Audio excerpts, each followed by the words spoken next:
Parashat Yitro, on apprend justement la lien de Pirsum et Nissa. Il y a un Sheiltot de Ravaï Gaon. Ravaï Gaon, il a écrit un livre qui s'appelle Sheiltot. Je vais vous apprendre un nouveau livre. Très connu, le Sheiltot. Alors, c'est écrit en araméen. Et il vient sur chaque paracha dire des mitzvot. Ouais. Et ça permet parfois d'étudier certaines halachot très intéressantes parce que c'est un Gaon. Et des fois, des chidushim, des chilukim, des trucs. Donc, c'est un livre assez utilisé, le Sheiltot de Rav Gaon. Le Netziv, il a écrit un pirouche systématique, un gros livre. Sur chaque phrase du Sheiltot, ça s'appelle Emek Sheila. Ouais. Tous les livres du Netziv, ça s'appelait Emek. En français. Ouais. Emek d'abord, c'est sur le Chumash. Emek Sheila, sur le Sheiltot. Ouais. Et Emek Sheila, c'est sur le Sheiltot. Et le Sheiltot de Ravaï Gaon, il dit qu'il y a une mitzvah. Il y a une mitzvah d'être mefarsem le nes. Donc, on dirait une mitzvah de la Torah. Khatam Sofer, il est pensé que c'est Minatora, le Pirsum et Nissa. C'est-à-dire que maintenant, quand ils ont institué Purim et Hanouka, c'est-à-dire c'est une takana des Rabbanan, mais qui s'appuie sur un enjeu de la Torah. C'est-à-dire ils ont respecté les Chacham et un enjeu de la Torah, de célébrer, d'être mefarsem le nes. Il y a un enjeu de la Torah que quand tu vois un nes, il ne faut pas passer à côté. Il faut absolument s'en rappeler, le commémorer, etc. Parce que dans ce monde où Hachem voile sa face, quand maintenant il y a un cas d'exception, Hachem n'a pas voilé sa face, il ne faut pas l'oublier. Il y a un devoir de cultiver, de ruminer, de se rappeler, de se remémorer. Les peu de fois où Hachem nous rappelle que tout ce qu'on voit, c'est du bluff. Je vais vous lire le Sheiltot, je l'ai mis où?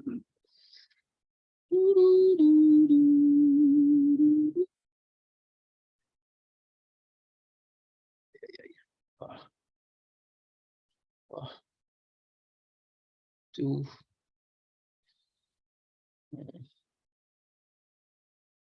C'est plus haut. Je recommence. Bon, sinon, je vais vous le dire par cœur. Hein.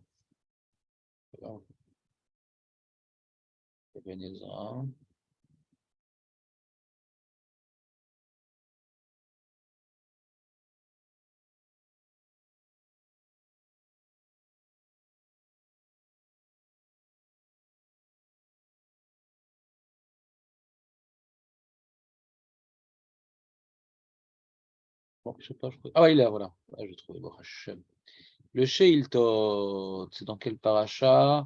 Parachat Vaishlach. Parachat Vaishlach, Sheiltot Kava. Vekad mate yoma detrachesh leunisa. Lorsqu'il arrive un jour où il s'est réalisé un miracle à Israël, Kegon Chanukah Vepurim. Kegon, comme par exemple. C'est un exemple, Chanukah Vepurim. Il ne faut pas se limiter à ça. Mais Chayev levruche, Baruch Asher Asa Nissim Lavotenu Bisman Azeh. Baruch Asa Nissim Lavotenu Bisman Azeh. Bechanouka le Sharga, Chanukah sur le nerf, ou Bepurim al Mikra Megillah. Sheneemar, d'où il apprend cette mitzvah de la Torah. Vayomer Itro Baruch Hashem. Lisons le pasouk. Vous avez un chumash, tout ça? Parfois. Ouais,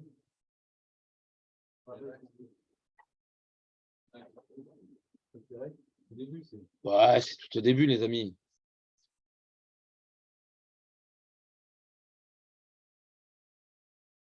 Il est venu en Moshe, tout ça, pour dire quoi? Il est venu de si loin pour dire quoi? Pour entendre de ses oreilles, ouais, de chair et de sang, ce que les rumeurs font circuler. Parce que c'est marrant ce qu'il a fait, Yitro, en vérité. C'est marrant parce qu'au début, on dit Vaishma Yitro. Donc, il a entendu ce qui s'est passé.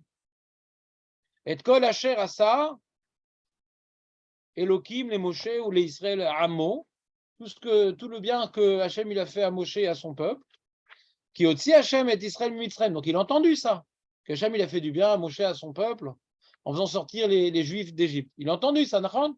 Ah, pourquoi? Donc il a pris Tzipora, ouais, les 2 enfants. Une seconde, laisse-moi faire mon chiour. Mais c'est pas grave, il est patient, lui, par contre. Regarde. Et Vayavo Yitro Choten Moshe, donc il est venu, etc., dans le Midbar. Ma mère, elle Moshe, Ani Chotencha. Ah ouais, tu me disais quelque chose. Tu ressemblais à quelqu'un que je connaissais. Je suis ton beau-père, Yitro. Marrant comment il se présente, hein. Je vais regarder, il n'y a pas la belle-mère derrière, non, c'est bon.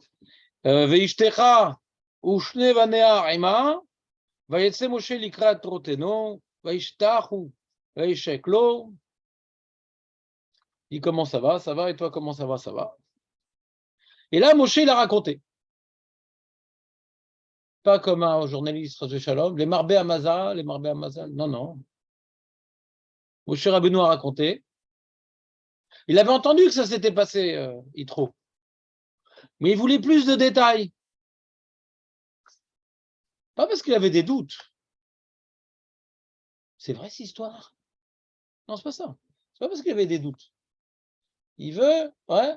S'il avait des doutes, alors il n'aurait pas amené la femme et les enfants. Parce que, pourquoi on nous parle qu'il a amené la femme et les enfants? Parce que Moshe n'est plus en danger, ça y est. Yitro avait très très peur de Paro. Vous savez qu'Yitro avait très très peur de Paro? C'était le Pirkei des Rabbi Eliezer nous dit que c'était un des Chartoumim. Un des Chartoumim. Il y a plusieurs sources midrashiques. Comment? Non. Chartoum, c'est nécromancien. Magicien. Non. Nécromancien. Non. C'est pas. Oui, c'est les morts. Parce qu'ils expliquent que le Mifurchem, Toumé, en araméen, c'est les os. Donc, il lisait dans les os.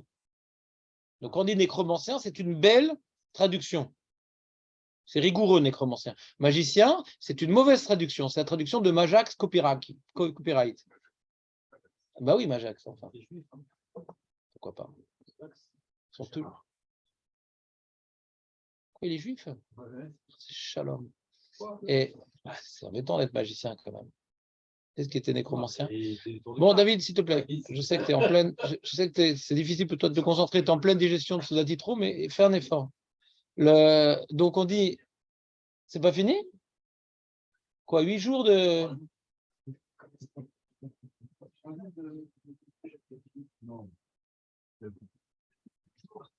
Non, c'est pareil, c'est comme ma 4 recherches, c'était pendant 3 jours aussi. Donc, ouais, pas de problème. Ouais, allez-y, profitez. Profitez tant que vous êtes jeune. La margarine et du sucre, profitez tant que vous êtes jeune. On étudie ou pas? Allez, je reprends. Donc, Yitro avait très peur.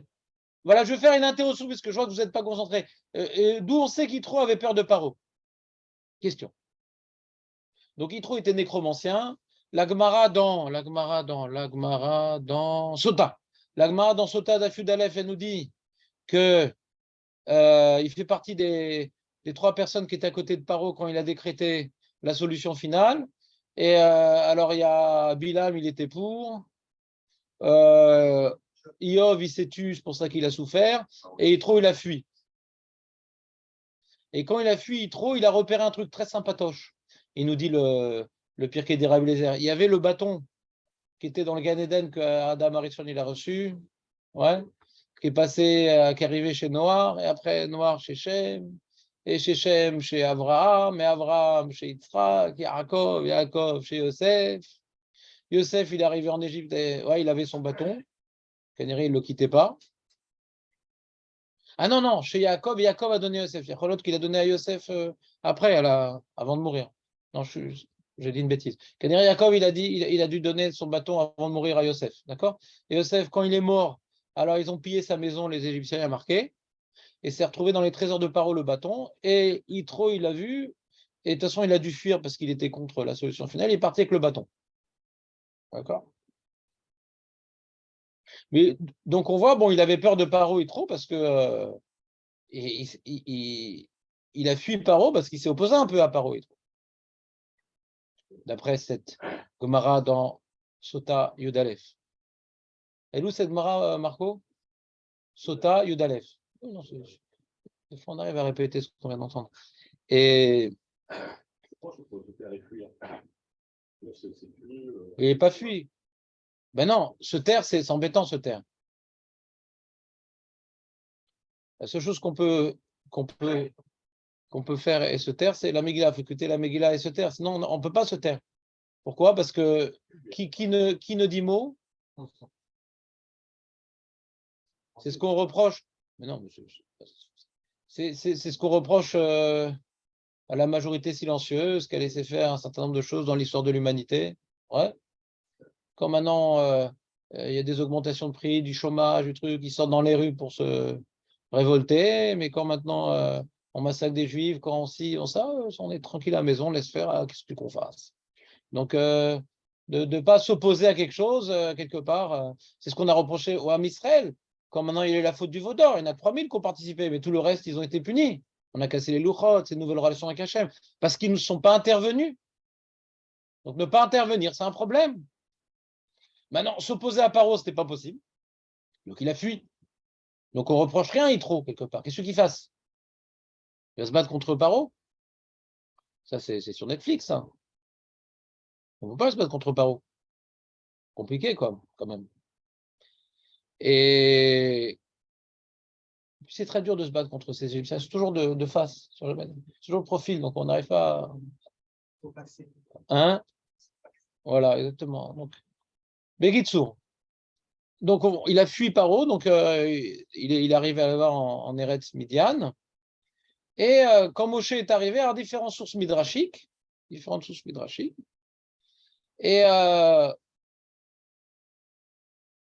comme l'histoire du Mashiach, l'histoire a raconté de différentes manières.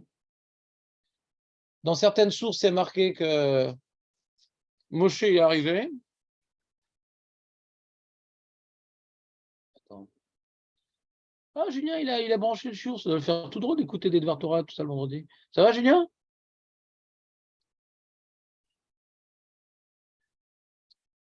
Et donc, différentes sources midrashiques. Content de te voir, Julien, ça fait plaisir. Où est-ce que c'est? J'ai mis ça, j'ai fait tout un petit sikoum hier, ça m'a plu, c'est midrashim. Où est-ce qu'il était? Où je l'ai mis ce truc-là? Baruch Hashem. Mettre à jour la table. Ok. Voilà. Et j'ai mis ça où? Le bâton. J'ai fait tout un sikoum sur le bâton. Par rapport à Yitro, bien sûr. Personne ne pouvait le sortir, en fait. Le chic a réussi à le sortir, non? Il était pas Ouais, Excalibur. Maintenant, là, attends une seconde.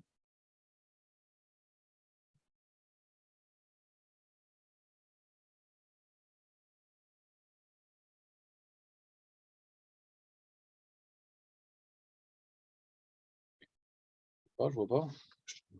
Bon document. Faire une recherche. J'ai fait un sikoum des midrashim sur ça. Je ne veux pas dire de bêtises. Je ne veux pas dire de bêtises parce que ça m'arrive trop souvent.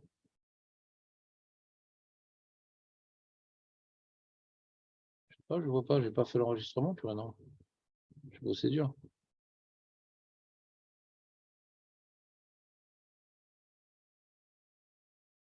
Voilà. Le voilà. Donc, d'après le Pirkei des Rabbi Eliezer, il y a marqué Yitro, qui était donc un khartoum de Paro. Il a vu dans les trésors de Paro le maté, donc le bâton, qu'il a volé à Yosef à sa mort. Ouais, il a désiré, dérobé, Yitro, il a planté dans son jardin. Et il a vu que personne ne pouvait s'en approcher. Donc Midrashim dit celui qui s'approchait se faisait engloutir. Mais lorsque Moshe l'a vu le maté, et il l'a pris, il a compris que c'était lui le sauveur. Ça va être lui le sauveur d'Israël, parce qu'il était au courant du sauveur d'Israël. puisque Paro, il a fait toute une zéra pour tuer les Juifs à cause du sauveur d'Israël. Donc la boucle est bouclée. Il s'opposait à l'extermination du Ham Israël par rapport au sauveur. Et là, il a vu le bâton sur lequel il y avait les signes, etc., les macoles, les trucs, le bâton du sauveur, quoi. C'est-à-dire, quelque part, Paro, il a participé à la sauverie, d'une certaine manière. Il n'a pas voulu qu'on tue les Juifs et donc le sauveur, il a pris le bâton par lequel il est intimement lié à la sortie d'Égypte, il trouve. Donc il écoutait d'une oreille. Qu'est-ce qui va se passer? Vous comprenez ou pas? Il est lié à la sortie d'Égypte, il trouve, d'une certaine manière. Grâce à lui, de deux manières. D'abord, il n'a pas voulu signer sur la solution finale, le but c'était de tuer le sauveur des Juifs. Et après, quand il a vu Moshe, qui a pris le bâton, mais c'est lui le sauveur, il dit je te passe ma fille alors. Ça, c'est le Pirkei des Rabbi Eliezer. Il n'est pas trop. Le Pirkei des Rabbi Eliezer, il ne donne pas trop de détails. David, il serait resté sur sa fin. Il adore les petits détails. Oui, voilà. Le Pirkei des Rabbi Eliezer ne dit pas ça. Le Pirkei des Rabbi Eliezer ne dit pas ça. Le Pirkei des Rabbi Eliezer ne dit pas ça. Il y a marqué comme ça. Il y a marqué. Ra'et amate v'et haotot asher alav. Donc le Pirkei des Rabbi Eliezer dit qu'il a vu le bâton, il a vu les otot qui étaient écrits sur le bâton. C'est-à-dire, c'est pas Stam, j'aime bien la couleur du bâton, ça va bien avec mon salon, maintenant que j'ai refait le design. Non, il a vu les otot, il a vu il a vu maintenant la fin de l'Égypte dans ce bâton. Hein, c'est venu confirmer sa volonté de fuir ce pays. Vechamad otam belibo velakru veivio venat'o betoragam ביתו אשר יתרו וראה את המטה ולא היה אדם יכול לקרב אליו עוד וכשבא משה לביתו נכנס לגן ביתו שיתרו וראה את המטה וקרא את האותות אשר עליו ושלח את ידו ולקחו וראה יתרו את משה וראה זה עתיד לגאול את ישראל במצרים, c'est lui le sauveur. לפיכך נתן לו ציפורה ביתו לאישה. Donc on ne parle pas ici qu'il a emprisonné Moshe. D'après le Pirkei des Rabbi Eliezer, on voit qu'au contraire, il attendait le sauveur. Au contraire. D'après toi, David, qu'il a emprisonné Moshe, pourquoi il a fait ça? Je sais pas. Alors, c'est embêtant d'avoir des histoires sans connaître la raison de l'histoire. Pourquoi il aurait emprisonné Moshe? Pendant combien de temps il l'a emprisonné? Marloquette, il y a certains Midrashim 7 ans, d'autres 10 ans. Mais pourquoi il a fait ça, Yitro? Et pourquoi il l'a sorti, putain? Pourquoi il l'a emprisonné? Il l'a sorti. Arrête, on a vu qu'il était au courant qu'il est sorti Moshe, parce qu'il a donné sa fille, tout ça. Hein? Qu'est-ce qui a fait changer d'avis? Il est resté le prêtre comme il était, et il s'est aperçu que ça passait pas. Hachem avait le sauveur, il était là, il n'y a pas de... Est-ce que tu y crois? Je pense que si j'avais dit cette explication, tu n'aurais pas dit, ouais, tu aurais dit. Mais dès que tu l'as dit, c'est beaucoup plus facile à accepter. Comment? De dire qu'il y avait le bâton avec les signes et tout, donc il savait qu'il y avait quelque chose qui allait se passer, obligatoirement. Alors, donc il y a une marloquette dans les Midrashim, ouais. Le Targum Yonatan, donc Pirkei des Rabbi Eliezer, c'est un Midrash solide. Ouais, c'est une base de toutes les histoires, etc. de Midrashique. Pirkei des Rabbi Eliezer, c'est difficile, c'est très mystique, c'était même kabbalistique, le Pirkei des Rabbi Eliezer. C'est un Midrash à part, le Pirkei des Rabbi Eliezer. C'est pas comme le Midrash Rabbah. C'est très particulier. Il y a beaucoup d'histoires et des trucs un petit peu mystiques ou allégoriques, c'est difficile. Donc lui, il rapporte cette histoire-là. Il y a le Targum Yonatan Ben Uziel, c'est une des bases midrashiques de la Torah. Et sur le passouk il a donné à sa fille, etc., il explique le contexte. Le Targum Yonatan. Qu'est-ce qu'il rajoute? Que non, Moshe, quand il est arrivé chez Yitro l'a mis dans le bord. Avant l'histoire du bâton. Directement dans le bord. Mais pourquoi? D'après le Targum Yonatan, il dit qu'il restait 10 ans dans le bord. Pourquoi il a mis dans le bord? Le Targum Yonatan, il a expliqué pourquoi il a mis dans le bord. Parce qu'elles ont dit c'est un Ish Mitzri. Ouais, c'est un Ish Mitzri. Et il a compris, il lui a demandé de ça, il a compris qu'il a fui Paro.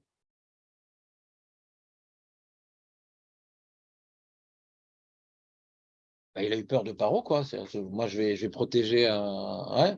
Déjà, s'il me retrouve, ça peut être simple. Mais en plus, s'il me retrouve avec celui qui était dans la cour de Paro et qui a fait du grabuge, ouais.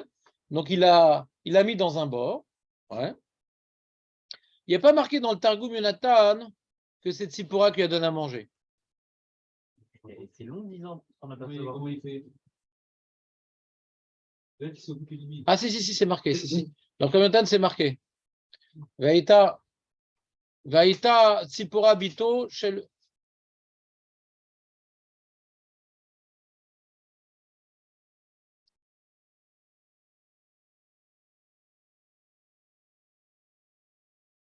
Ah.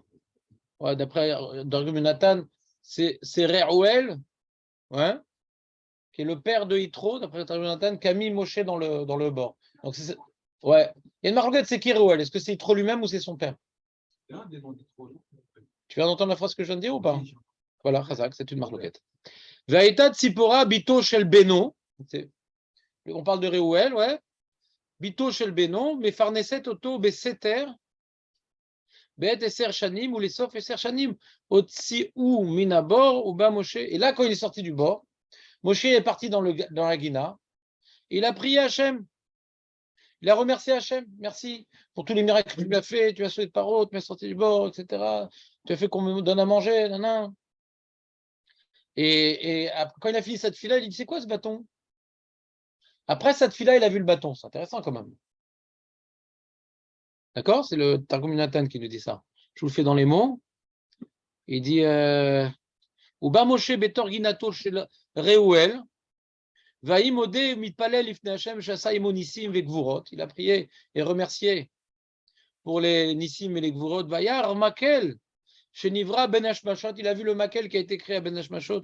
Vehakuk umeforash alav shem Hashem agadol venirbad. Il a vu le Shema meforash chez Boatid la sot et amoftim par lequel il fera plus tard les miracles de Mitzrayim. Ou Boatid les Korah. C'est par lequel il va séparer la mer, le Otsi ou le Otsi Maïm Inasela. Donc tu vois, le Targum Yonatan, il est assez bavard, il donne beaucoup de détails. Vaïtakua Betor Ginato, il était planté dans la Guina. Vemiad Oshitiado, je vous fais la traduction ivrite du Targum Yonatan. Il y a un livre qui traduit en ivrite, ça va plus vite. Vemiad, parce qu'on a ça en araméen. Vemiad Oshitiado Velakro. Veine Bekar Oil Moshe Lachevet Imaï, Jvetan et Tzipora Bat Bito le Moshe. Bat Bito le Moshe. Donc pour Yonatan, Reuel, c'est pas le père, c'est pas Yitro, ouais, c'est le père de Yitro. D'accord? Ça, c'est donc les informations que le Targum Yonatan a rajoutées, que d'abord il a mis dans le bord, ouais. Il y a marqué Kacher, Noda, Reuel Shebarach Moshe Milifne Paro, Oshlir Oto Labor. Quand il a su qu'il a fui Paro, il l'a mis dans le bord. Donc Mashma, qu'il avait peur de Paro. D'accord? Il avait peur de Paro. Est-ce qu'il la met dans le bord pour le tuer ou pour le cacher? Ouais. C'est pas clair. Parce que si c'est pour le cacher, pourquoi il n'a pas donné lui-même à manger à Moshe? Ça a dû être sa petite fille qui a donné à manger. On ne sait pas exactement pourquoi c'est Tzipora qui est intervenu ici, d'après le Targum Yonatan. On ne sait pas exactement pourquoi c'est Tzipora qui est intervenu ici, d'après le Targum Yonatan. C'est bon, Yoav, ou pas? Et on a le Yalkut Shimoni, que lui, parce que dans le Targum Yonatan, c'est 2 lignes, là, c'est 30 lignes. Le Yalkut Shimoni, c'est un midrash récent. C'est écrit à l'époque du début des Rishonim. Ouais. Il a fait un likout de plein de midrashim. Certains qu'on a, certains qu'on n'a pas. Et donc, c'est un peu moins de force que les autres midrashim parce qu'il est récent. C'est un likout. L'intérêt du Yalkut Shimoni, c'est qu'il y a plein de midrashim éparpillés à droite à gauche. Lui, il a fait sur les psukim. Tu vois ce que je veux dire ou pas? Un peu comme Torah Mima. Il a pris le pasouk, il a mis tous les midrashim qu'il a vus, qui est truc. Alors, des fois, il fait des petits changements, des petits trucs. Donc, ça n'a pas la même force qu'un midrash parce que c'est un Rishon qui l'a écrit. Ce n'est pas des Tanaïm ou des Amoraïm. Pas tellement, mais c'est possible. C'est des choses qui nous dépassent un peu de savoir. On est loin de tout ça. Mais comme il y a certains midrashim qui l'a présenté d'une certaine forme et que le midrash qu'on a, il n'est pas écrit pareil, est-ce que maintenant il nous l'a simplifié ou bien il avait une source qu'on a perdue? C'est pas évident. Mais en tout cas, quand moi, maintenant, je trouve un midrash rabbah et je trouve un Yalkut Shimoni, je donne plus de crédit au midrash rabbah. parce que c'est la source. Tu comprends ce que je veux dire? C'est pas que c'est faux, Yakut Shimoni, c'est un Rishon, c'est un Tzadik, etc. Mais encore une fois, quand il y a une marloquette, dans la Gemara, quand tu rapportes une Mishnah, une Braïta, on donne plus de force à la Mishnah qu'à la Braïta. C'est pareil. C'est vrai que la Braïta, elle est fausse, elle correspond à quelque chose. Tu comprends ce que je veux dire?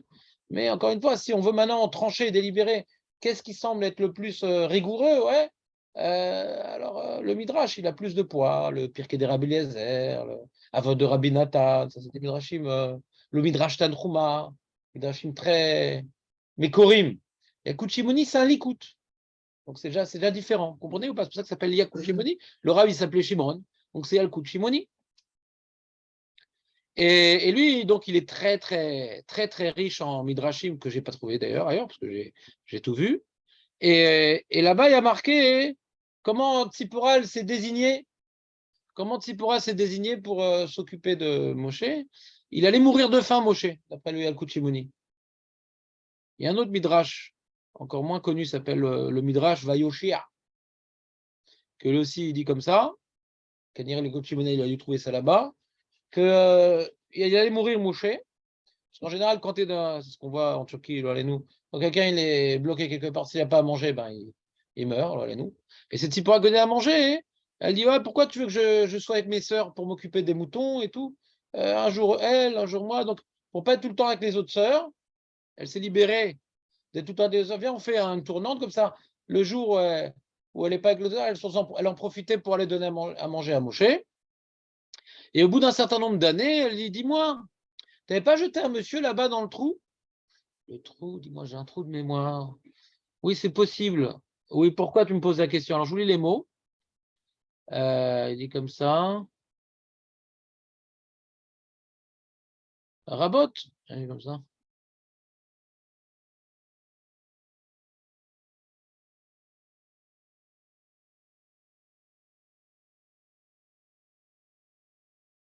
Moi qui parle avec lui. Reuel. Ah, oui.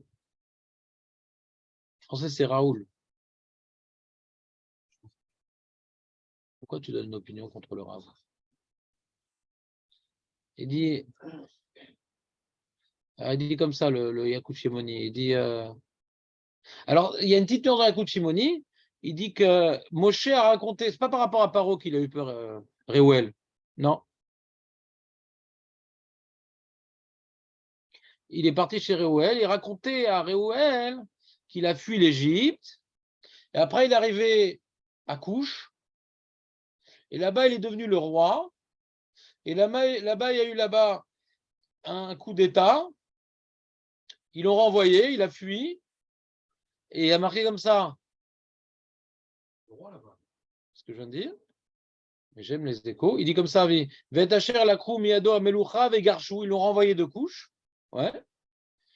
Alors, Vaïk, Ishma, Reuel, et Devara, Vamar Belugo, et Nazé Bet-Kele, Ve'ertse Bo les Couche, qui nous sommes où il a eu peur des Bnei Couche. D'après ce Midrash-là, ouais, d'après le Yakut Shimoni, c'est pas de Paro qu'il avait peur, c'est des Bnei Couche. Les Bnei Couche, ils cherchent l'ancien roi, dit je vais faire copain avec eux, je vais l'attraper.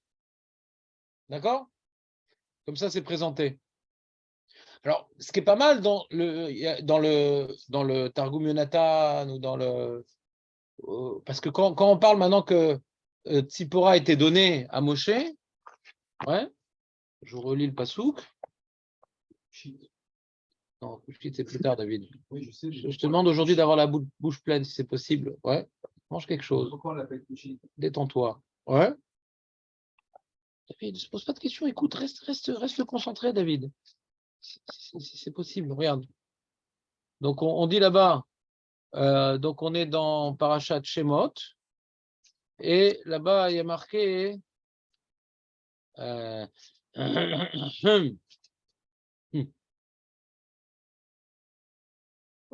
On est dans Perek Bet. Ouais, voilà. Voyez-vous, Arouim, Vegershan, Vekamoshe, Vaishen, Vaishak et Sonam, Vatavona, El Reuel, Avihen. Donc on a l'impression que Reuel, c'est Avihen. C'est leur père, Reuel. D'accord ou pas? Pas leur grand-père. Alors les Mefarchim, ils disent non, ça ne veut rien dire. Parce que, voilà. Le Evan Isra sur place, Avi Aven Aya. Qui trop Aya Chotno, Ve ou Chovev, Vektiv Mibne Chovev, Choten Moshe, Vektiv les Chovev Ben Reuel. Il y a un pasouk dans Bamidbar. Chovev, il y a marqué Chovev et Yitro, c'est le même. C'est dans Shoftim. Dans le Sefer Shoftim, il y a marqué Reuel et Chovev, c'est le même. Il y a marqué Mibne Chovev, Choten Moshe. Le Sefer Shoftim appelle Choten Moshe Chovev. Il y a écrit dans Bamidbar Yud Kaftet, Vektiv les Chovev Ben Reuel à Midiani. Donc le passage nous dit que Reuel, c'est le père de Chovev, et Chovev, c'est le Choten Moshe. C'est ce qu'a amené le Targum Yonatan à dire que Avienne, c'est-à-dire c'est le père de famille. Tant que le patriarche, quoi. Tant que le grand-père est là, c'est lui le père, c'est lui la source. D'accord? Vous êtes avec moi ou pas? Le Rosh Hamishpara Bidiouk. Et le Sifri, le Torah de Mimar rapporte le Sifri. Vechi Reuel Shemo, Valo Chovev Ben Reuel ou. Le Sifri pose la question. Pas besoin d'aller voir le Pashtan, le Even Ezra. Le Sifri pose la question. Le Sifri, c'est Chazal. Ça, c'est un des midrash encore plus puissant parce qu'on apprendait à la Chod du Sifri. Le Sifri, c'est hyper puissant, le Sifri, encore. Parce que les Rishonim ont travaillé dessus, etc. Plus des Rishonim ont travaillé sur un midrash, et moins il y a d'erreurs de scribe. Donc le Sifri, c'est un midrash très, très métoukan, le Sifri. Le Sifri et le Safra. Ouais. Alors regarde le Torah de Mima, il rapporte le Sifri.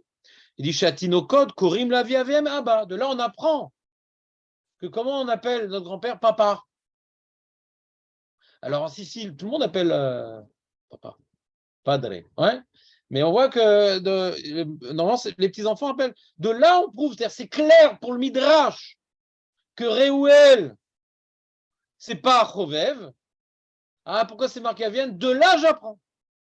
Tellement clair, c'est tellement une donnée claire que j'apprends de là hein, que le grand-père, on l'appelle papa. Alors, qu'est-ce que tu dis, Siftei Chachamim? Attends, mais qu'est-ce qu'il dit Rashi?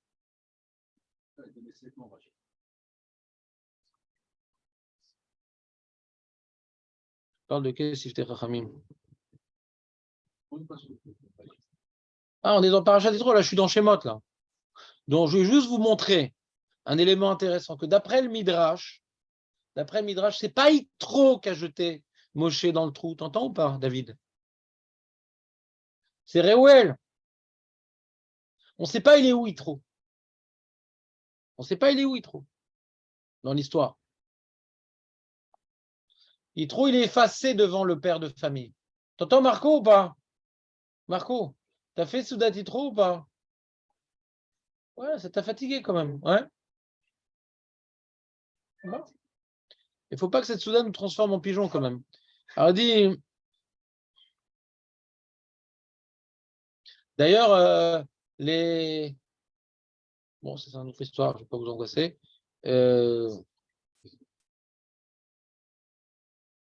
La question, c'est il était où Yitro, c'est ça? C'est pas lui qui l'a mis dans Non, la Torah ne nous le dit pas. C'est-à-dire, on voit des midrashim que Reuel et Yitro, c'est deux personnes. Alors, qu'est-ce que tu as vu du Sifter Rachamim, Moshe? Ça, je tourne pas de page. Non, je ne veux pas le dire, tu as peur. Contrairement à David, tu as peur de prendre la parole.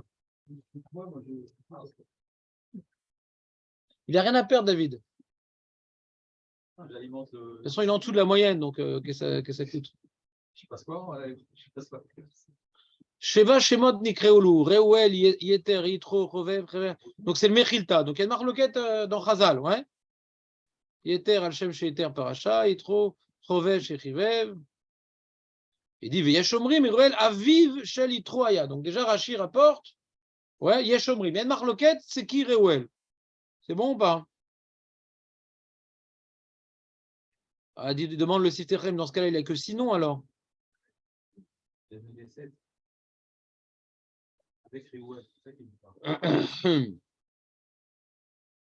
Bon, alors vous irez voir le Sifterem qui explique, c'est des détails pour moi. En tout cas, juste que vous sachiez, excuse-moi Moshe, je vois qu'il est un peu long, donc je ne veux pas perdre le travail sur les idées.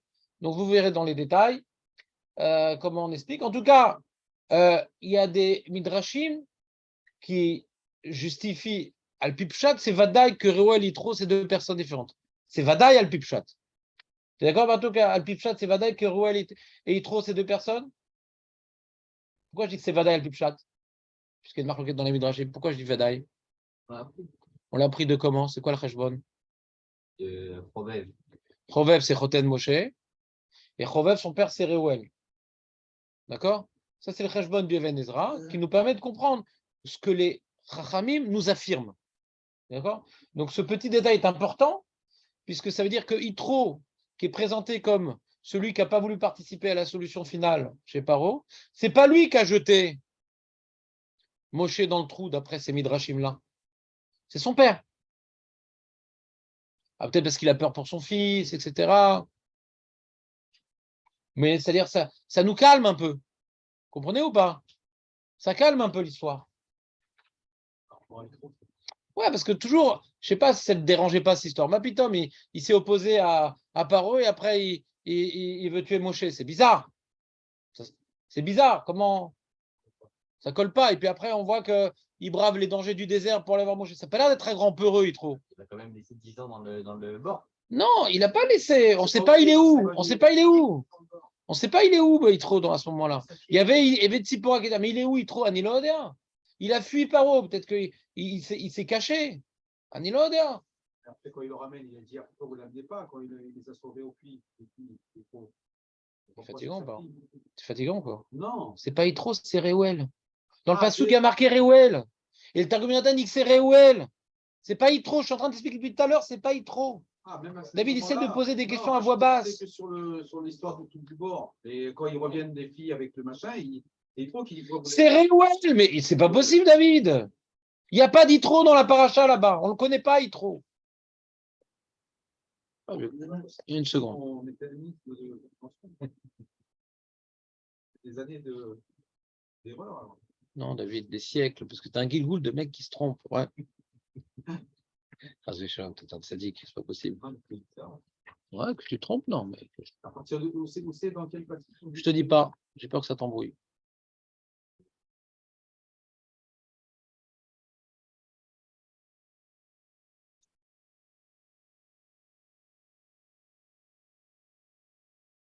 Maintenant, le problème, ouais, c'est que où est-ce que on voit Yitro pour la première fois? D'abord, on parle de Reuel, mais après, on voit Yitro, on le voit après, ouais.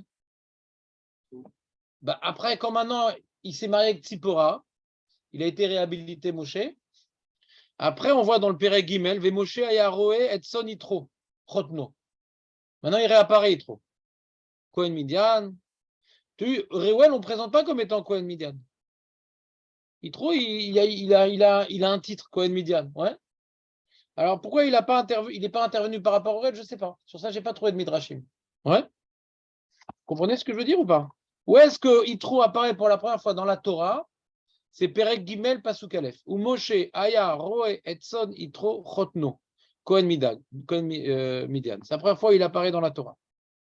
Deuxième fois, il apparaît. C'est après le buisson ardent, il revient et il dit à son beau-père, j'y vais, il l'air les shalom. D'accord? Mais quand il est arrivé 10 ans ou 7 ans avant qu'il se passe tout ça, c'était Reuel. Où était Yitro? Aniloder. Aniloder. La Torah n'en parle pas. D'accord? Si la Torah n'en parle pas, c'est que ce n'est pas intéressant. On n'est pas là pour écrire une histoire et vendre le scénario à Spielberg. Ouais? Ce n'est pas important. Mais en tout cas, le fait que la Torah ne nous ait pas parlé d'Yitro à ce moment-là et que sur Reuel, il y a tous les Midrashim qui ne sont pas forcément élogieux, à son compte, ce n'est pas tellement élogieux ce qu'il a fait. Il a peur ou bien de Paro ou de Couche. Et il l'aurait laissé crever de faim. C'est pas génial. Le mec, il vient de sauver Moshe Rabbeinu, il vient de sauver ses petites filles. Qu'est-ce qu'il fait? Ah, c'est toi. C'est bizarre comme réaction. Vous comprenez ou pas? C'est étonnant. C'est étonnant. Et donc, où est-ce qu'il était Yitro à ce moment-là? Je ne sais pas. Ouais. En tout cas, d'après, c'est un bon nombre de Midrashim, mais la lecture littérale, ce n'est pas Yitro qui a fait ça. D'accord? Dans la lecture littérale, on ne sait même pas que Moshe était dans un bord, et le pire qui dit Rebbe Eliezer ne nous parle même pas du bord. D'accord? Remettons les choses au clair. C'est clair, Elie, ou pas? Ou tu te perds? Ou je te perds? Ça vous intéresse ou ça vous saoule, ces histoires-là? Ça t'intéresse pas trop, Yoav, non? Ça va, bon, c'est pas pire qu'un petit café au Kikar. Ouais. En titre de digestion, de pigeon, c'est pas mal. On reprend. Donc ça, c'était donc le Pirkei d'Abelhazer que je vous ai pas lu. Le Yakut Shimoni, qu'est-ce qu'il rajoute? Elle vient de Tzipora Bechor Mata. Donc après ces 10 ans-là, alors Tzipora elle est de la peine et tout. Elle a nourri donc Belechem Vemaim, etc. Et donc c'est beaucoup 10 ans. Mais si on va dans le flux d'après le Midrash, tous les 3 jours qu'elle lui donnait à manger. Non, peut-être tous les 2 jours. Nilodea, l'homme échané. Je sais pas tout comment elle s'arrangeait. Elle n'était pas avec ses sœurs en tout cas. Elle n'était pas avec ses sœurs. Elle a voulu se découper de ses sœurs. Qui était marié? Alors ça c'est de Marloquette. Ça c'est de Marloquette. Mashma du Pirkei des Rabbi Eliezer, que il est Pirkei des Rabbi Eliezer, de toute façon il n'était pas dans le trou. Maintenant d'après le Keter Yonatan, c'est quand il est sorti du trou, ouais, il a prié Hachem, il a vu le bâton, il a pris le bâton. Ah, t'as réussi à prendre le bâton? Ah, c'est toi le sauveur? Ah, je te donne Tzipora. Donc d'après le Keter Yonatan, le Yonatan Ben Uziel, il s'est marié après le trou. C'est-à-dire, elle a donné à manger à son futur fiancé. D'ailleurs, c'est une ségoula. Si tu fais un chidour, etc., une fille, tout ça, elle te plaît bien, dis, tu peux donner à manger. Non, il s'est marié avec elle parce qu'elle l'a protégé. Enfin, voilà, elle s'est occupée de lui. On t'a pas demandé d'interpréter, David. Non, On t'a pas demandé d'interpréter. Je sais pas pourquoi. C'est pas elle. Comment? Non, mais Tzipora, c'est peut-être pas l'aîné. Pourquoi Mais arrête d'interpréter. On n'est pas là maintenant pour ajouter. J'essaye. Écoute-moi, David. Le but de mon shiur, c'est de vous transmettre la parole des sages. C'est pas que tu n'es pas sage. Je suis pas plus sage que toi. J'essaye toujours dans mon shiur d'être rigoureux et de dire ce qui est écrit. Donc, essaye de ne pas interférer et rajouter des informations qui vont embrouiller les gens. S'il te plaît, David. Je te plaît. Tu peux arrêter? Merci. Donc, j'essaie de vous dire ce qui est écrit dans le Midrash, sans interpréter. Après, s'il y a une phase d'interprétation, on n'y est pas encore arrivé. Soyons rigoureux. Qu'est-ce qui est écrit? D'accord? On ne sait pas pourquoi elle s'est mariée avec lui, mais en tout cas, on sait que ce n'est pas elle qui a décidé. C'est Reuel qui l'a donné en mariage à Moshe. Ouais. Donc c'est sûr que ce n'est pas comme David. À l'époque, ce n'est pas la fille qui décidait qui se mariait. Ouais. Elle dit, ah, tu as le bâton, je te donne Tzipora. C'est où? C'est tout. C'est pas plus compliqué. C'est possible. Donc, revenons sur le Yalkut Shimoni que je ne voulais pas écouter. Alors, il est écrit comme ça. Les amis, essayez d'être un peu sérieux là. On n'est pas nombreux, c'est facile. Alors, il dit, mais comment il peut. C'est pas possible, il doit être mort déjà, lui. Qu'est-ce que tu veux avec le mec que j'ai mis là-bas dans le trou? Il doit être mort, à côté des autres squelettes. Et il dit, regarde, non, le Dieu des Hébreux, il est très très fort. Hein. Regarde, elle raconte toute l'histoire. Elle dit, Avraham, il est sorti de la fournaise, et Yitzhak, du glaive, c'est-à-dire qu'elle a dit Yitzhak, je sais pas. Yaakov, du Malar, ouais, tout plein d'histoires et tout. Et il a été sauvé du glaive de Paro, Moshe. Il dit, ah ouais, c'est peut-être. Viens, on va voir s'il est vivant. Bon, on irait. Si son Dieu l'a sauvé là-bas aussi. Donc, elle était Chachama Tzipora. Elle savait comment parler à Reuel. Et elle dit, dis-moi, est-ce que d'abord, Veyashlach et d'abord, l'Irod Mana, c'est beau. Et il dit, ah, il est vivant. Il a vu qu'il était vivant. Il n'était pas tellement amoché. Et il dit, il a sorti du bord, il l'a rasé. Il a donné des vêtements, il a donné à manger du pain. Donc, manger du pain dans le Passouk, quand on dit qu'il a donné à manger du pain, Moshe, il a sauvé les filles, il a donné à manger, il y a toute une période de 10 ans qui manque dans le Passouk, après le Midrash. Il est venu à sauver les filles, etc. Il a raconté l'histoire, il a dit, je te mets dans le trou, ou est-ce qu'à cause de couche ou à cause de paro. Et après, quand il est sorti du pot, il a donné à manger le pain. Il est parti dans le jardin, il a prié, comme on a vu, ouais. Il a regardé, c'est quoi ce bâton et tout, en saphir et tout? C'est bizarre. Et il s'est rapproché, il a vu le Shem Hashem, truc, etc.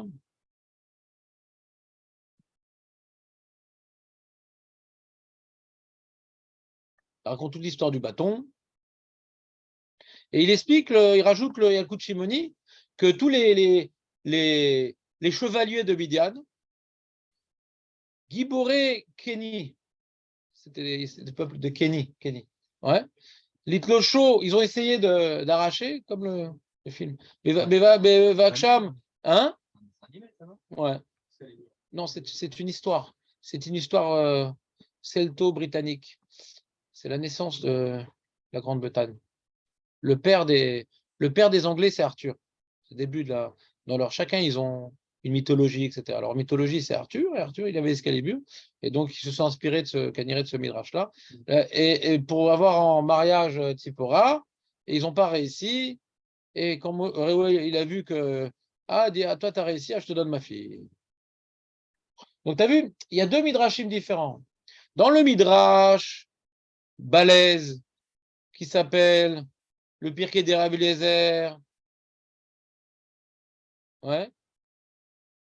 Alors, Pirkei des Rabbi Eliezer, comme il a vu qu'il a pris le bâton, donc c'est le sauveur d'Israël, donc il a donné sa fille. Il n'a pas donné sa fille au monsieur qui est musclé, parce qu'il a réussi à enlever le bâton, comme dans le film. Non, il a donné sa fille, parce qu'il a vu que c'était quelqu'un de grand. D'accord? Donc il a changé d'avis, quoi. Et dans le Pirkei des Rabbi Eliezer, justement, hein, là-bas, il y a marqué. Là-bas, on ne nous parle pas justement de la prison. On ne parle pas de la prison. On a l'impression que Reuel, c'est justement Yitro, c'est le même. On a marqué dans les Midrashim, parce que Reuel, c'est Yitro pas. Pour Pirkei des Rabbi Eliezer, ça va être le même. Ce qu'il a donné, c'est Yitro qui a donné à Moshe, Tzipora. Et nous, dans le Passouk, on voit que c'est Reuel. Hein. Donc, pour Reuel, c'est le même. Et donc, on n'a pas sali l'image de Yitro, parce que d'après le Pirkei des Rabbi Eliezer, il n'a pas jeté en prison. Ouais, d'après le Pirkei des Rabbi Eliezer. Donc ça confirme l'idée que on n'a pas ici une tâche sur Yitro. Ouais.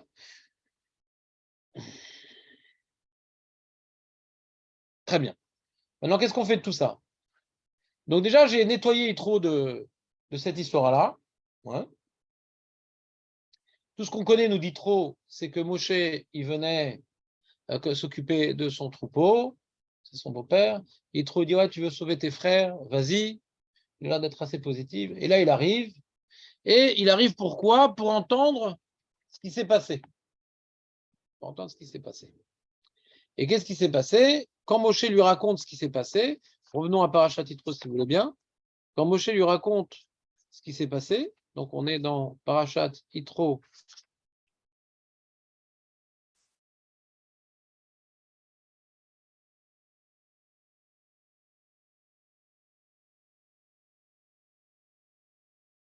Je comprends que la Torah insiste à chaque fois que Yitro, Shlomo, je comprends que la Torah insiste que Yitro c'est Choten Moshe. D'après les Midrashim qui disent que Reuel et Yitro c'est pas le même, je comprends qu'on insiste que Yitro c'est Choten Moshe parce que Reuel, on a l'impression que c'est lui qui a donné sa fille. Reuel, on a l'impression que c'est lui qui a donné sa fille, Tzipora à Moshe. Donc c'est important qu'on dise que Yitro c'est Choten Moshe, à cause de cette ambiguïté. Je comprends, Yoav, ou pas? Donc Vaishma, Yitro, Kohen Midian, Choten Moshe, et Kol Asher Asa. Je vérifie juste un dernier truc. Je vais juste vérifier un truc. Vaishma Parot Adava.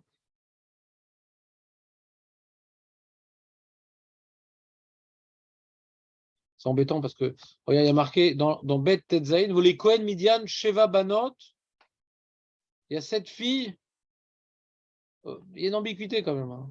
Qu'est-ce qu'il fout là, Reuel? Les filles qui a été données à des princes, non? Ouais, Ouais. ouais. Poutiel. Nachon. Chazak. Donc on reprend. Donc il y a marqué Kiotzi Hashem et Mitzrayim. Hein? Alors qu'est-ce qu'il a dit Moshe? Voyons voir ce que Moshe Rabbeinu il a dit à Yitro. Ambiguïté, il y a posé. Non, pas une stira. Une koshi, ouais. Mashou meurpal, chez caché la Achiaki. מצד אחד רואים, ברואל אומרים c'est les filles de Cohen Midian. מה, גם רואל היה כהן מדיין? לא כתוב שרואל היה כהן מדיין. ou les Cohen Midian, nous a pas dit c'est qui. C'est מעניין למה לא אומרים, לתורה לא אומרת, ou les יתרו כהן מדיין, ou les רואל כהן מדיין, ou les Cohen Midian, 7 בנות. זה מעניין. למה לא כתוב יותר מפורט? Non, les frères, vous allez annoncer. Excuse-moi, je vais venir. Je vais arriver maintenant à Pirsominissa. C'était le but du cours aujourd'hui, c'est Pirsominissa. Il nous reste un petit quart d'heure uniquement. Merel Moshe, Nichotencha, Itro, Baelecha, etc. Et qu'est-ce qu'il a raconté, Moshe? Je vous le fais ou pas? Je vous lis la paracha ou pas? C'est pas la peine. Va s'appelle Moshe les Chotno, et Kol Asher Asa Hashem les Pharaons, ou les Mitzraïm, tout ce que Hashem il a fait donc à Paro et à l'Égypte. Al Odot Israël au sujet d'Israël, et Kol Atela Asher Matzatam Baderer, Vatzilem Hashem. Alors, donc Moshe raconté donc deux choses. Ce que Hashem il a fait à Paro à Mitzraïm, ouais. Mais il parle qu'à dire des punitions, parce qu'il est marqué Alodot Israël. C'est quoi Alodot Israël? C'est-à-dire tout ce qu'ils ont dû subir à cause d'Israël. Donc il parle ici du Dieu punisseur. Vous suivez ou pas? Parce que Alodot Israël, c'est pas Kol Mashacher Hashem le Israël. Non. Les Paro, les Mitzraïm, Alodot, on ne parle pas de ce que Hashem il a protégé les Juifs. Non. Il n'a pas dit, regarde, les Égyptiens ils ont fait Stavera, ils ont reçu ça, nanana. Ils ont voulu noyer, ils ont été noyés. Donc avant tout, c'est de voir ici le Mida Keneged Mida, tout ce que les Égyptiens ont dû subir. Deuxième chose, c'est plus lié aux Égyptiens. Vetkol Atela Asher Metzaatam Baderer Vayatzilem Hashem. Donc on ne parle plus maintenant de la punition des méchants, mais de la tsala des gentils. Vous voyez là, les deux sujets ils sont bien clairement tranchés, Eli. C'est clair ou pas? Non? Non. T'es où là? Juste avant. Juste avant. De quoi, genre, comment ça va? Il lui a raconté. Je lui ai raconté. Deux choses. Ce qu'il a fait à Paro et Mitzraïm et ce qu'il a fait aux Juifs. C'est deux choses différentes. Paro et Mitzraïm, ils se sont fait éclater. À l'Odot Israël, parce qu'ils ont fait du mal aux Juifs. Mais ça, on parle ici de punition. Et également, tout ce qu'ils ont eu sur la route, comme par exemple Amalek. On dit Israël, c'est Amalek. Hachem nous a sauvés. Pas Hachem, il a frappé Amalek. Hachem nous a sauvés. Donc on voit ici le Elohim et le Yud-Kevavke. Le Dieu qui punit et le Dieu miséricordieux. Avec Amalek, il était miséricordieux, Hachem. Parce qu'on a déliré. Est-ce que Hachem, il est parmi nous? Est-ce que c'est lui qui nous a sortis d'Égypte? Il nous envoie Amalek et il n'y en a pas un qui meurt. On fait une guerre, c'est compliqué, il y a eu des hauts et des bas, mais il n'y en a pas un qui meurt. Donc c'est pas mal quand même. Hachem nous a sauvés quand même. Hein?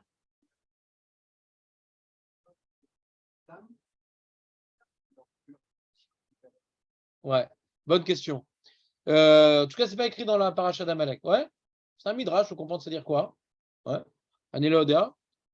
Bonne remarque. En tout cas, ils ont été sauvés. D'accord? Ils ont été sauvés. Vatzilem Hashem. Vous êtes avec moi? Comment il a réagi? Donc, il y a deux choses. Ce que Hashem il a puni, ce que Hashem il a protégé à Israël. C'est bon ou pas? Ce qui a protégé Hashem Israël, il ne parle pas de l'Égypte. Il parle Bader. Il ne parle pas de la protection des Juifs en Égypte. C'est manienne. Non.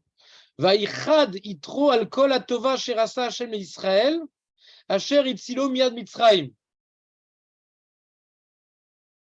C'est-à-dire, lui, sur quoi il focalise Yitro? Pas sur la punition, mais sur la Hatzala.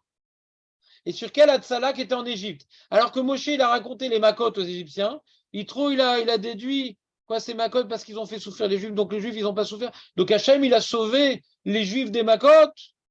Yitro, il a déduit, il s'est réjoui, Vaïchad, il s'est réjoui. Il s'est réjoui que les Juifs, c'est pas réjoui du grand moment de justice divine. Il s'est réjoui. David, c'est faux ce que ton regard. Bah, tu sais pas lire Rachid. Vaïchad, tu sais pas lire Rachid. Bah, tu sais pas, je vais te montrer que c'est pas lire Rachid. Vaïchad, itro alcool atova sherasa Hashem. Ouais.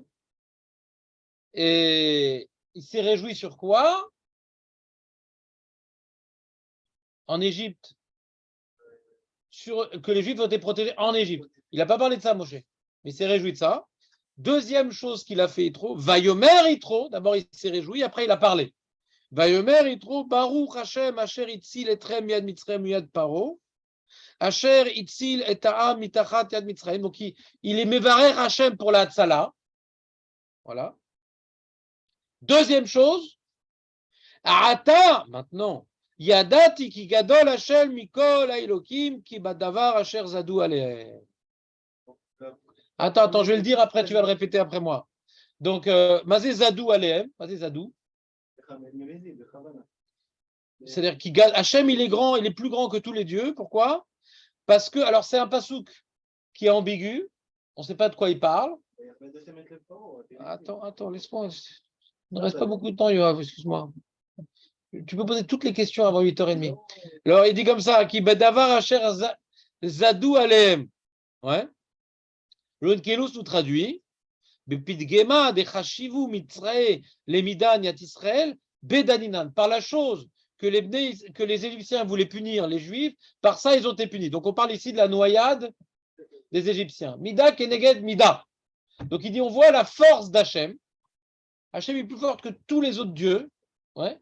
Que Hachem, il maîtrise tous les éléments, tous les moments, il voit la profondeur des choses, etc. Hachem, il est tellement fort qu'il peut s'amuser à punir exactement. Parce que quand maintenant tu es un petit dieu, déjà qu'il a sauvé, qu'il a puni, c'est déjà pas mal. Mais que maintenant Hachem, il vient maintenant remuer tous les éléments pour punir bidiouk comme ce qu'ils ont fait, ça faut avoir toute la maîtrise pour être bidiouk, pour pouvoir faire une punition précise. Ils ont noyé, je te noie, comment on peut noyer toute une armée? C'est compliqué à noyer toute une armée quand même. Donc on voit Hachem, pour pouvoir accomplir sa justice parfaite, il a fait un miracle incroyable, donc il est plus fort que tout. On peut nous raconter des histoires sur les dieux, etc. Mais un truc comme ça, on n'a jamais entendu. Que pour accomplir la justice parfaite, Hachem va faire un tel miracle, un tel stratagème, on va leur prendre les kélim, et on va leur dire que c'est pour 3 jours. C'était prémédité depuis le début, c'est pour 3 jours. On va peut-être revenir, il n'a pas dit, mais c'est sous-entendu, et on va prendre les kélim, on va dire, ah, mais ils ne sont pas revenus, donc ça va les amener. Tout ce stratagème-là que Hachem il a fait, on voit qu'il est plus fort que tous les autres dieux, d'accord? Mais il n'a pas marqué, il n'y a pas marqué qu'il s'est réjoui sur ça. Il a glorifié Hachem pour la punition, il ne s'est pas réjoui de la punition. Il ne s'est pas réjoui de la punition divine. Il s'est réjoui de la Hatzala. Rachid, d'ailleurs, il rapporte un midrash qui ne s'oppose pas au pshat. Le midrash, il a l'air de s'opposer au pshat, parce que vaïchad, c'est-à-dire se réjouir. Le midrash, il est gêné. Pourquoi pas marquer vesamach? Ouais, vesas. Il y a plein de termes de simcha. Ouais. Il y a marqué Vaïchad. C'est aussi simcha. Mais le Midrash, il dit Chad, il y a un remez dans Vaïchad. Rachid dit Vaïsmar itros et pshuto. Midrash Agada, Nase Besaro Chidoudin Chidoudin. Il a eu des. Non, Chidoudin, c'est Kmatim Kmatim. Ils ont marqué épine, on a l'habitude que ton application ne donne pas une traduction rigoureuse. Le Siftei Chaim sur place, c'est quoi? Chedoudin, c'est Kmatim. Alors si tu dis, est-ce que quand maintenant il y a des plis, alors ça fait comme des épines, tu peux, mais en tout cas, traduction des Mefarshim sur Rashi, Chedoudin, Kmatim. C'est-à-dire sa peau, il était compressé, il était très stressé comme ça. Ça s'appelle un sourire crispé. Regardez, là je suis sourire comme ça. Et crispé, est-ce que vous voyez les plis? Bon, c'est là aussi. Vous voyez les plis? Ça, c'est Chidoudin. Ah ouais. Ah, super. Comme ça, il a fait. Pourquoi, Bémet? Pourquoi? Metzer à la Iboud Mitzraïm. Les pauvres Égyptiens et tout. Aïnou d'Amré, Inché. Ça nous rappelle le proverbe Giura, le guerre, Adasara Dare, Lo Tivze Arama BAP. Un guerre jusqu'à 10 générations. Son père était guerre, son arrière-grand-père était guerre. Ça fait déjà maintenant 9 générations qu'il est juif, mais il y a 10 générations était guerre. Il sait qu'il a un lien avec les peuples. Il ne lui dit pas, même que des Réchaïm. C'est des Réchaïm, ça racole. Ils sont venus pour tuer les juifs. Attends, les mecs, c'est pas comme on a de la peine pour les Turcs. Là, on peut comprendre. Les êtres humains, a priori. Non, ils ont rien fait de mal, a priori, les êtres humains, mais pourquoi on n'aurait pas de la peine? Pourquoi on devrait être sensible à ça, Chazé Shalom? C'est qu'on doit être sensible à la souffrance de tout homme. Mais là, ils sont venus maintenant nous pourchasser pour nous massacrer. Ou pas? Pour nous piller, ou nous ramener en esclavage, ou nous tuer. L'homme est chané. En tout cas, pour nous faire du mal, c'est pourri. Ouais. Donc, Et on a vu que Yitro, il n'était pas d'accord avec ce qu'ils ont fait les Égyptiens. On a vu que Yitro, il était plutôt d'accord avec le sauveur des Juifs, d'après certains Midrashim. Mais malgré tout, c'est des gommes qui sont morts, il n'est pas insensible à ça quand même. Il n'est pas insensible à ça comme c'est Magnen. Magnen. Alors le Rav Mintzberg, il explique. Le Mintzberg, il explique que ce Rashi qui rapporte un Midrash, il n'est pas contre le Pshat. Donc je ne sais pas d'où il a vu son Rashi, David, mais il n'est pas contre le Pshat, que quoi hein, que dans le Pshat, on voit qu'il a glorifié pour la punition, mais il s'est réjoui que pour la Hatzala. Donc on voit dans le Pshat, vous voyez ce que je veux dire ou pas? On voit, il va Echad sur la Hatzala, et après, Hachem, il est plus grand que tous les autres dieux, il a glorifié Hachem, parce qu'il a puni les Égyptiens Mida Kenegad Mida. Il n'a pas marqué, il s'est réjoui dans la punition Mida Kenegad Mida. Ouais. Donc il dit le Rav Mintzberg que le Midrash, il suit en vérité la structure du Pshat, qu'on voit qu'il y a d'une part une réjouissance uniquement par rapport à la Hatzala, et par rapport à la punition, c'est pas dans la partie réjouissance. Ouais. Donc le Midrash, parce que comme maintenant on parle que Hachem a sauvé les Juifs d'Égypte, ça parle aussi de Kriyat Yam-Souf d'une certaine manière. Ouais. Il y a eu deux choses. D'une part, ils ont été sauvés. D'autre part, il y a des Égyptiens qui sont morts. Donc, dans ce passage qui parle des deux choses, alors le Midrash vous fait ressentir que sa joie n'était pas entière parce qu'en même temps, les Égyptiens, ils sont morts. Vous comprenez ou pas? En tout cas, résumons. Il y a deux sujets que Moshe a parlé à Yitro, et il y a deux sujets qu'on fait réagir Yitro. Et après, Yitro va rapporter Ola Vezvachim. Donc, je vous fais le plan. Il y a deux sujets que Moshe a parlé à Yitro, il y a deux réactions que Yitro a eues, et après, il y a eu deux korbanot. Les deux sujets que Moshe a parlé, c'est la punition des Égyptiens. C'est la première chose que Moshe a parlé. Hachem a puni les Égyptiens, ce que Hachem a fait à Paro et les Égyptiens à cause des Juifs. Donc on parle de punition, on ne parle pas des Juifs. Et que Hachem a sauvé les Juifs. Ouais. Même Baderer. D'accord? Même Baderer. Donc il a parlé de Hachem, le Elohim, ouais, et le Yudke Vavke. D'accord? Parce que lui, il a découvert le Yudke Vavke, Yitro. Lui, ce qui l'a impressionné, tout ça, c'est pas le Elohim. Il connaissait la notion de Elokout, mais il ne connaissait pas la notion du Yudke Vavke. Regardez. Vaishma Yitro Kohen Midad Choten Moshe. Alkol Asher Asa Elohim. Ah, Elohim que je connaissais, il a fait ça. Qui Otsi Yudke Vavke Israël Mimitzraim. C'est-à-dire qu'il a découvert la Midat HaRachamim. Et tu as vu par rapport au Otsi. Tu as vu? D'abord, Elohim, c'est par rapport aux Égyptiens. Et Kol Asher Asa Elohim les Moshe les Israël Amo. Qu'est-ce qu'il a fait là-bas hein? On peut dire, les Rishonim disent c'est pas A, c'est pour. Qu'est-ce que Elohim il a fait pour Moshe et pour son peuple? Donc d'écraser les Égyptiens. Qui Otsi Hachem et Israël Mitzrayim. Pourquoi il a écouté, il a vu cette punition? Il savait que des fois il y avait des punitions divines, etc. à droite à gauche. Mais là, c'est intéressant parce que c'est le Yudke Vavke qui a fait ça. C'est ça qui a déstabilisé Yitro. C'est le Dieu de miséricorde qui a sauvé les d'Israël, qui est venu punir. Donc il a incarné deux réalités en même temps. Vous comprenez ou pas le problème? C'est quelque chose de nouveau, le Yudke Vavke. Comme on a vu au début de la parashat Vaïra, que les Avot, ils connaissaient le Dalet Yud. Maintenant, je vais me dévoiler en tant que Yudke Vavke. Hachem, il s'est dévoilé en tant que celui qui fait des miracles, celui qui est au-dessus du temps, celui qui a créé le monde, celui qui est limité par rien. C'est Yudke Vavke, il est dévoilé en Égypte. Ouais. Et donc, comme il est au-dessus du temps, même quand il punit, c'est pour le bien. Il regarde ce qu'il y avait avant, il regarde ce qui aurait pu se faire après. Donc, même la punition, elle ne s'oppose pas au bien. Le Yudke Vavke explique le Elohim. Vous comprenez cette notion ou pas? Quand tu as maintenant une punition, tu dis, bon, bah, peut-être que la personne aurait fait tchouva, peut-être qu'il a des circonstances atténuantes. C'est vrai qu'il a fait du mal. Mais peut-être dans le passé, ce n'est pas de sa faute, et peut-être dans l'avenir, il aurait pu s'améliorer.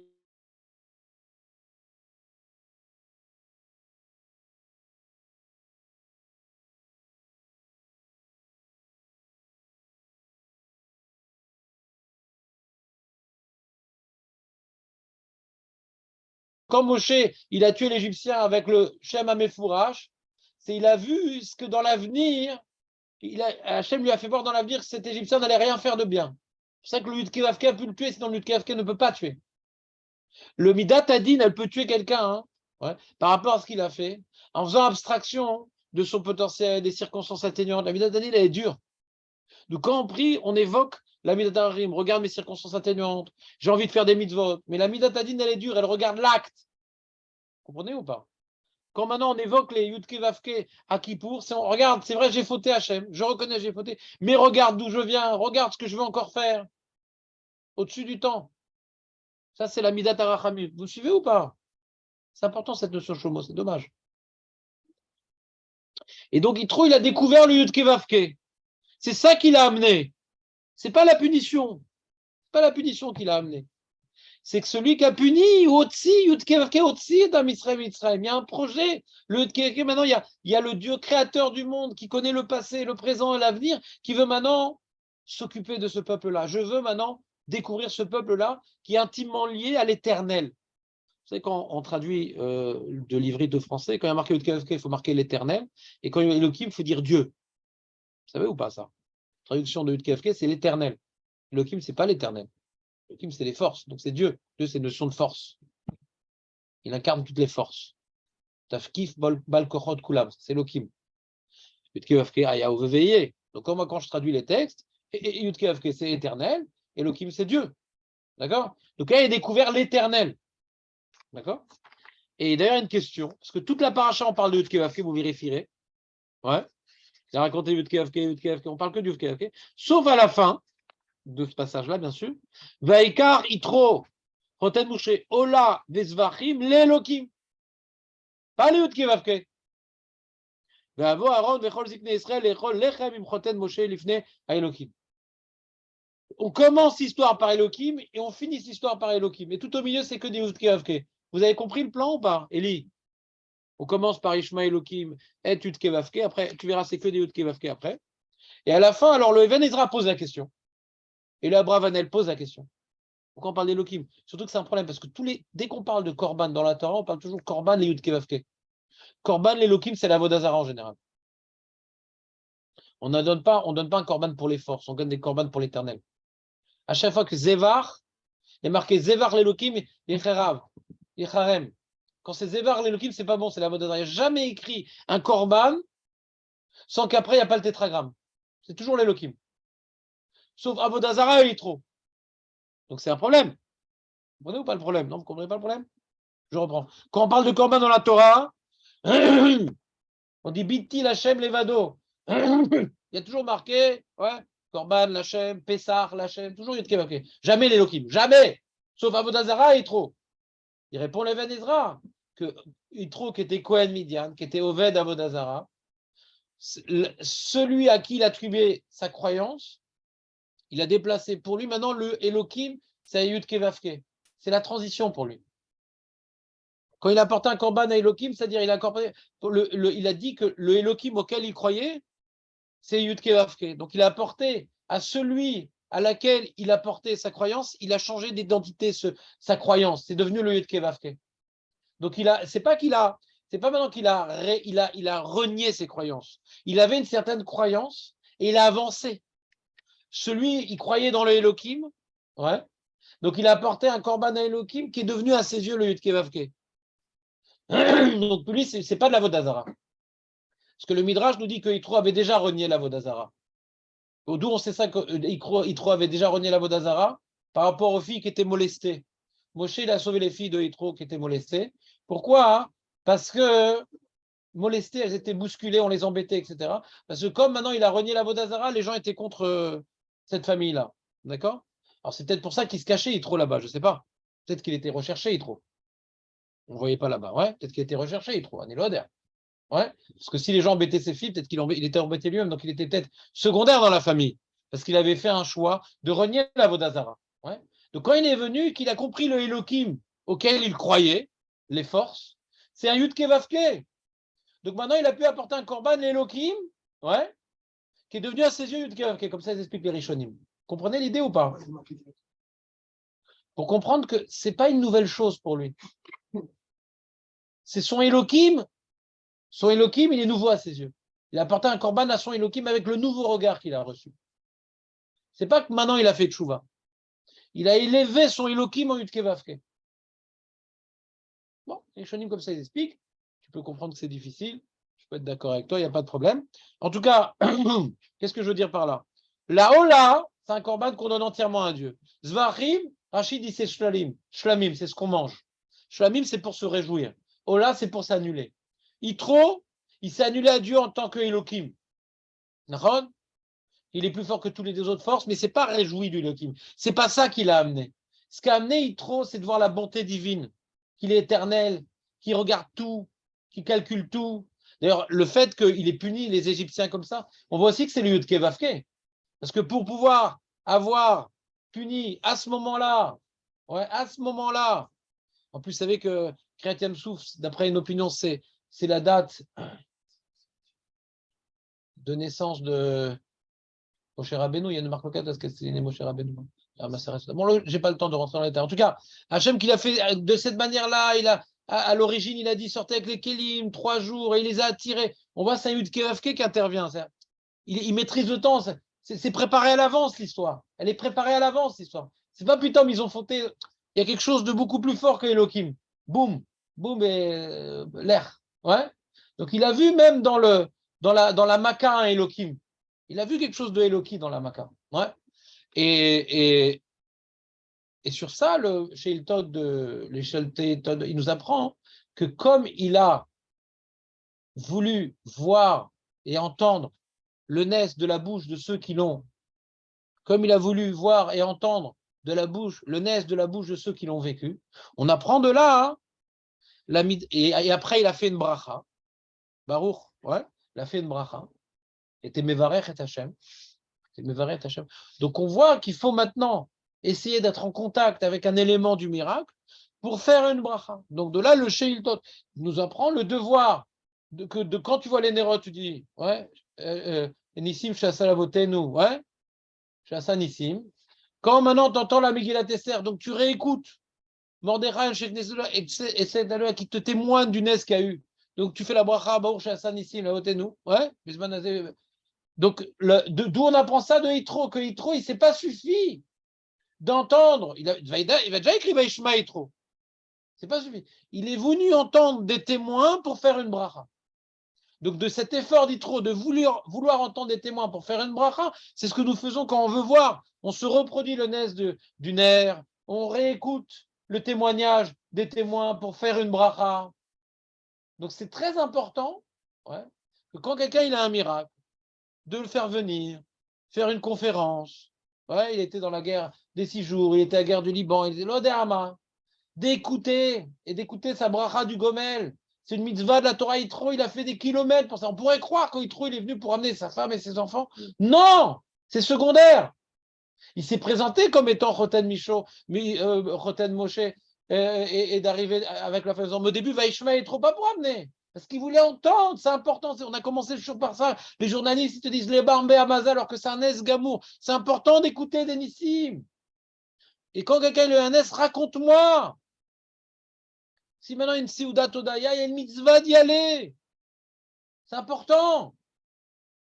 Vous avez un devoir Torah si maintenant vous allez à une Seudat Odaya avec ce que je viens de vous faire. Je suis venu parce qu'il est venu de long, il voulait écouter, faire une bracha. Et dans la lacha, on ne va pas faire la lacha maintenant parce qu'il est tard. Mais il y a une bracha à l'endroit où il y a le nes. Il y a une lacha pour la personne qui a vécu le nes. Ouais. Il y a une bracha pour le peuple qui a vécu le nes. De cette histoire-là, on apprend des brachot chez Hassanissim dans différents cas de figure. On le verra dans Masechet Brachot et on reprendra le sujet Beyoun. Ouais. Et on explique de chaque détail de cette bracha-là. En tout cas, c'est important d'écouter des Nissim. Donc, c'est important de ne pas écouter les journalistes. C'est important de ne pas écouter les journalistes. Ils sont en train de neutre. Et dès qu'on entend un journaliste qui dit les marbés à Mazal, on doit, je ne sais pas, cracher par terre, le maudire, faire quelque chose. On doit faire quelque chose. Il va à l'encontre de quelque chose de fondamental qui est de renforcer en nous les clins d'œil divins. Il ne faut pas rester indifférent à ce qu'on entend à la radio. Ça va à l'encontre d'un des grands sujets de la Torah, qui est de reconnaître le miracle et d'être mévarer le miracle. Si on écoute déjà la radio, l'évarer et Hachem al kol davar. Après, ça n'amène pas des gens à avoir des miracles partout. Oui, bien sûr. Bien sûr, il y a un équilibre dans tout. Il y a un équilibre dans tout. Et ils sont dans des... Mais c'est d'air. Il y en a qui n'ont pas arrêté le cannabis. Comment il va? Il souffle le martyr. אבל מה אומרים הרופאים? Je sais pas, on attend de voir. La greffe, elle n'a pas encore pris. Ils l'ont greffé? Ah oui, ils ont coupé une partie du pied. אפשר לבקר אותו שהוא... Ouais, אפשר, hein.